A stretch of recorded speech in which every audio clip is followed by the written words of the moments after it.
그리고 방송을 듣고 계시는 천주 교인 여러분, 안녕하십니까?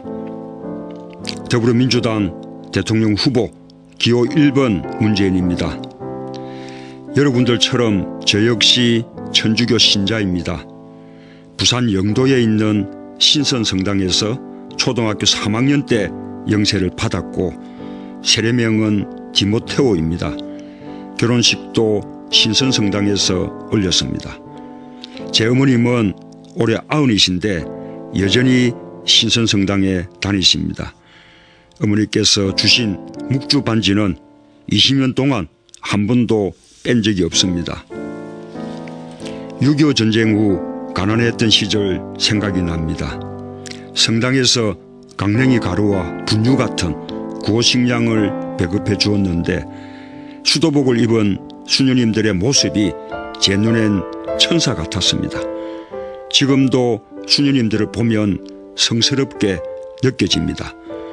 얼마 전 부활절이었습니다. 그런데 그날 4월 16일은 우리 국민에게 가장 아픈 봄날, 세월호가 침몰한 날이었습니다. 부활절 미사 중 프란치스코 교황님이 떠올랐습니다.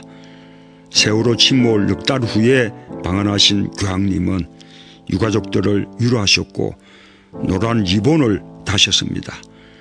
노란 리본이 정치적으로 논란이 될 수 있으니 착용하지 않는 게 좋겠다는 권유가 있었지만 교황님은 인간적 고통 앞에 중립은 없다 말씀하시고 노란 리본을 끝까지 다셨습니다. 교황님의 말씀을 듣고 저는 제가 천주교 신자인 것이 너무나 자랑스러웠습니다. 교황님의 말씀을 온몸으로 실천하겠습니다. 국민의 고통과 기쁨을 함께 나누는 친구 같은 대통령이 되겠습니다. 존경하는 국민 여러분, 그동안 얼마나 힘드셨습니까? 세월호와 박근혜, 최순실 국정농단을 보며 얼마나 슬프고 분노하셨습니까? 대통령 뽑을 때 제대로만 검증했다면 결코 일어나지 않았을 비극입니다. 국민들은 그런 아픔을 겪으면서 지금 대선 후보들을 검증하고 계십니다. 한 사람을 제대로 평가하려면 그 사람의 말이 아니라 그 사람이 살아온 삶을 봐야 한다고 합니다. 그래서 저는 오늘 제가 어떻게 살아왔는지, 무슨 꿈을 갖고 살아왔는지 국민 여러분께 솔직하게 말씀드리려고 합니다. 전쟁의 폐허에서 살아온 우리 부모님들 얼마나 고생이 많으셨습니까? 저희 부모님도 빈손으로 피난와 참 힘들게 사셨습니다.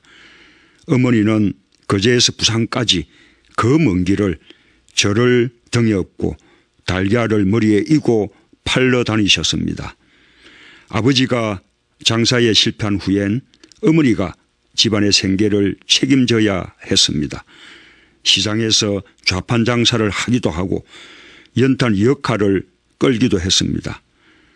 어느 날 어머니는 부산역 암표 장사가 잘 된다는 소문을 듣고 꼭두 새벽에 어린 저를 깨워 앞장 세웠습니다.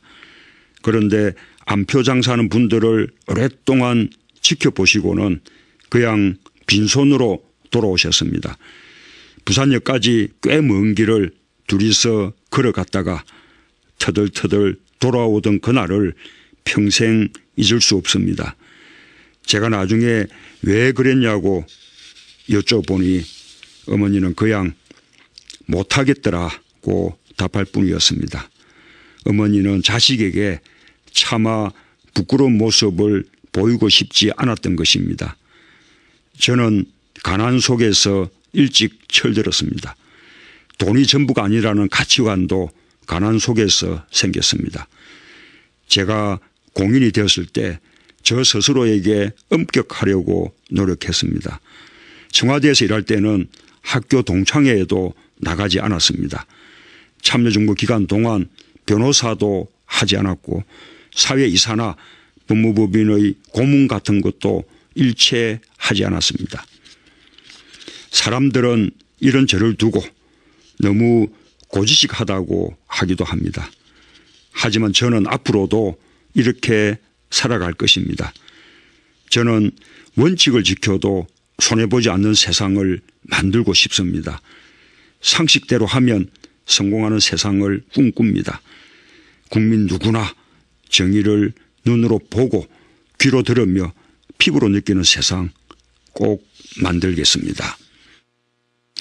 저는 유신 반대 시위 때문에 대학에서 제적되고 구속되고 강제 징집을 당하기도 했지만 또 그리고 그 때문에 판사 임용이 안 되고 바로 변호사를 하게 됐지만 저 혼자 잘 묵고 잘 사는 길을 선택하지 않고 인권 변호사의 길을 걸었습니다. 당시 대한민국의 주력 산업이던 신발업체의 여성 노동자들이 저를 찾아왔습니다. 회사가 점심시간을 주지 않아 점심을 거르기 일수라고 하소연했습니다. 재봉틀 밑으로 쥐가 다니고 화장실에 칸막이도 없다고 했습니다. 야근을 해도 수당을 주지 않았습니다. 도저히 견딜 수 없어서 회사에 시정을 요구했다가 경찰에 잡혀가고 회사에서 잘렸다는 것입니다. 저는 그분들을 위해 법정에 섰습니다. 판사님, 손톱에 바늘이 꽂히고 밥 먹을 시간도 없이 재봉틀을 돌려야 합니다. 노동자들에게도 인권이 있고 근로기준법이 있습니다. 법정에서 노동자들이 눈물을 쏟아냈습니다. 그 후 저는 울산, 창원, 거제, 포항, 멀리 구미까지 많은 노동자들을 도왔습니다. 대한민국에서 저만큼 많은 노동 변론을 한 변호사는 없을 것입니다. 그런데 나중에 되돌아보니 고마워해야 할 사람은 오히려 저였습니다. 그분들 덕분에 저는 인권 변호사, 노동 변호사로 성장할 수 있었습니다. 저는 그분들에게서 세상을 바꾸는 용기, 절망 속에서도 포기하지 않는 희망을 배웠습니다. 그것이 오늘의 저를 있게 했습니다. 국민 여러분, 제가 인권 변호사를 할 때 크게 깨친 것이 있습니다. 저를 찾아온 사람들 가운데는 딱하지만 제가 해결해 줄 수 없는 일들도 많았습니다. 처음엔 저도 제가 도와드릴 길이 없습니다 라고 냉정하게 말을 잘랐습니다. 그러다가 실망하는 모습을 보고 참으면서 말을 더 듣게 됐는데 많은 분들이 설령 제가 해결해 주지 못하더라도 사연을 끝까지 들어주는 것만으로도 후련해하고 고마워한다는 사실을 알게 됐습니다. 그전까지 어디를 가도 속 시원하게 말할 기회가 없었던 사람들이었습니다. 억울함을 들어주고 맞장구 쳐주는 것만으로도 마음이 풀린다는 것이었습니다. 정치도 다르지 않을 것입니다.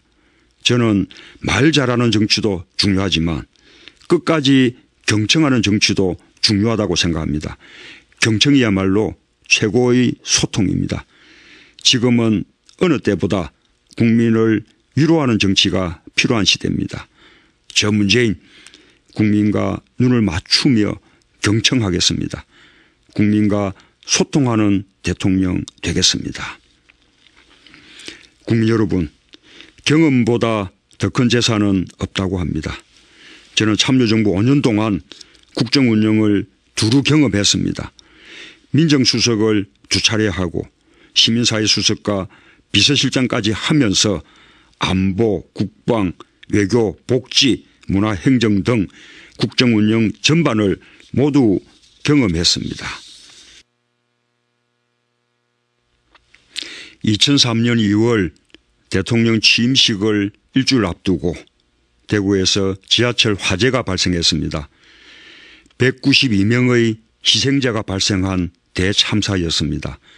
참여정부가 출범하기 전이었지만 민정수석 예정자였던 저는 대구로 달려갔습니다. 하루아침에 가족을 잃은 유가족들의 슬픔을 위로하고 대구시와 협의하면서 대책을 마련했습니다. 그렇게 3개월 동안 여러 번 서울과 대구를 오가며 사고를 수습했습니다. 그 사건을 거울 삼아 참여정부는 안전을 안보에 포함시키는 포괄안보 개념을 세우고 역대 정부 최초로 위기관리 매뉴얼을 만들었습니다.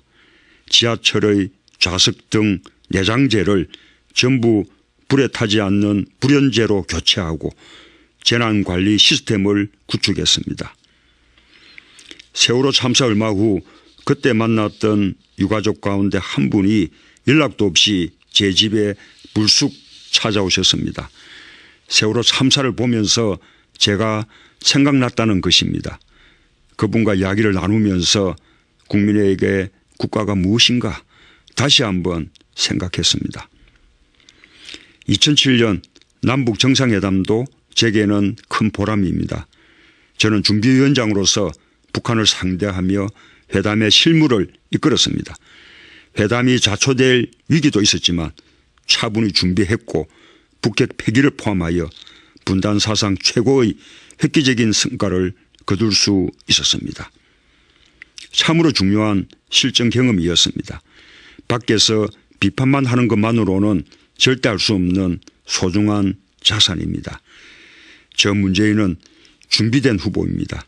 국정 운영 전반을 경험했고 국정이 어떻게 돌아가는지 알게 되었습니다. 대통령이 매달려야 할 과제가 무엇인지도 알게 되었습니다. 저 문재인 든든한 후보입니다. 다양한 의제와 국가적 어려움을 해결해 오면서 어떤 상황도 헤쳐나갈 수 있는 위기 대처 능력을 갖췄습니다. 많은 분들이 이렇게 물으십니다. 그렇게 정치 안 하겠다고 하더니 결국 등 떠밀려서 정치하게 된 거 아니냐. 그러니 권력 의지가 약한 거 아니냐. 사실 옛날에 저는 정치로부터 도망치려고 했습니다. 노무현 대통령과 함께 청와대에 들어갈 때도 저는 정치 안 할 거라고 거듭 다짐하면서 시작했습니다. 제가 잘할 수 있는 일이 아니라고 여겼습니다. 개인적으로도 사회적으로도 정치보다 더 소중한 가치들이 있다고 생각했습니다. 2004년 드디어 청와대에서 나오게 됐을 때 저는 히말라야로 떠났습니다. 자유인이 되고 싶었습니다. 하지만 대통령 탄핵 사태로 돌아왔습니다. 2008년 노무현 대통령이 임기를 마쳤을 때 저도 자유의 몸이 된 것을 기뻐했습니다. 그러나 노무현, 김대중 두 분 대통령의 연이은 서거가 제 운명을 바꿨습니다. 대한민국의 민주주의가 거꾸로 가는 것을 보고만 있을 수 없었습니다. 그러나 지난 대통령 선거에서 저는 준비가 부족했습니다. 당과 제가 하나가 되지 못했습니다. 뼈아프게 반성하고 성찰했습니다. 박근혜 정부의 무능과 참담한 실패를 보면서 책임을 더욱 통감했습니다. 세월호와 국정농단 사태로 국민들이 받은 상처를 생각하면 더더욱 송구합니다. 그래서 절박해졌습니다. 더 단단히 준비했습니다. 국민의 정부와 참여정부 10년의 공과 과를 돌아봤습니다. 권위주의를 청산하고 민주주의를 확립했습니다. 지방분권과 국가균형발전의 주춧돌을 놓았습니다. 경제와 안보에서도 유능했습니다. 남북 평화시대를 만들었고 성평등에서도 큰 발전이 있었습니다. 그러나 경제적 불평등과 비정규직 문제를 해결하지 못했습니다. 국민의 삶을 해결하지 못했다는 사실에 깊은 책임을 느낍니다. 저 문재인 민주정부 10년의 공은 공대로 개성하겠습니다. 부족했고 실패한 부분은 반면교사로 삼겠습니다. 지난 4년 정치 경험도 풍부해졌습니다. 당대표가 되어 온갖 어려움을 무릅쓰고 당을 혁신해냈습니다. 그 결과 우리 당은 총선에서 승리했고 전국 정당으로 발돋움했습니다. 국민에게 가장 지지받는 명실상부한 수권 정당이 되었습니다. 지금 저는 절박합니다. 정치가 제게 운명처럼 다가왔다면 이제 2017년의 저 문재인은 국민의 삶을 바꾸는 것을 역사적 소명으로 받아들이고 있습니다. 청년들에게 좋은 일자리에 희망을 주고 싶습니다. 여성들이 자신의 꿈을 포기하지 않고 안심하고 살 수 있는 나라로 바꾸겠습니다. 5060 세대가 불안해하지 않고 인생 제2막을 시작할 수 있는 나라 만들겠습니다. 반드시 정권 교체해서 나라다운 나라, 완전히 새로운 대한민국 만들겠습니다. 저 문재인 깨끗해서 자랑스러운 대통령 되겠습니다. 공정해서 믿음직한 대통령 되겠습니다. 따뜻해서 친구 같은 대통령 되겠습니다. 그래서 모든 국민의 대통령이 되겠습니다. 끝으로 국민 여러분, 4일부터 5일까지 치러지는 사전투표에 적극 참여해 주십시오. 참여하는 국민만이 자신의 삶을 바꾸고 아들, 딸들의 미래도 바꿀 수 있습니다. 감사합니다. 한 후엔 어머니가 집안의 생계를 책임져야 했습니다. 시장에서 좌판 장사를 하기도 하고 연탄 역할을 끌기도 했습니다. 어느 날 어머니는 부산역 암표 장사가 잘 된다는 소문을 듣고 꼭두 새벽에 어린 저를 깨워 앞장 세웠습니다. 그런데 암표 장사하는 분들을 오랫동안 지켜보시고는 그냥 빈손으로 돌아오셨습니다. 부산역까지 꽤 먼 길을 둘이서 걸어갔다가 터덜터덜 돌아오던 그날을 평생 잊을 수 없습니다. 제가 나중에 왜 그랬냐고 여쭤보니 어머니는 그냥 못하겠더라. 인간적 고통 앞에 중립은 없다 말씀하시고 노란 리본을 끝까지 다셨습니다. 교황님의 말씀을 듣고 저는 제가 천주교 신자인 것이 너무나 자랑스러웠습니다. 교황님의 말씀을 온몸으로 실천하겠습니다. 국민의 고통과 기쁨을 함께 나누는 친구 같은 대통령이 되겠습니다. 존경하는 국민 여러분, 그동안 얼마나 힘드셨습니까? 세월호와 박근혜, 최순실 국정농단을 보며 얼마나 슬프고 분노하셨습니까? 대통령 뽑을 때 제대로만 검증했다면 결코 일어나지 않았을 비극입니다. 국민들은 그런 아픔을 겪으면서 지금 대선 후보들을 검증하고 계십니다. 한 사람을 제대로 평가하려면 그 사람의 말이 아니라 그 사람이 살아온 삶을 봐야 한다고 합니다.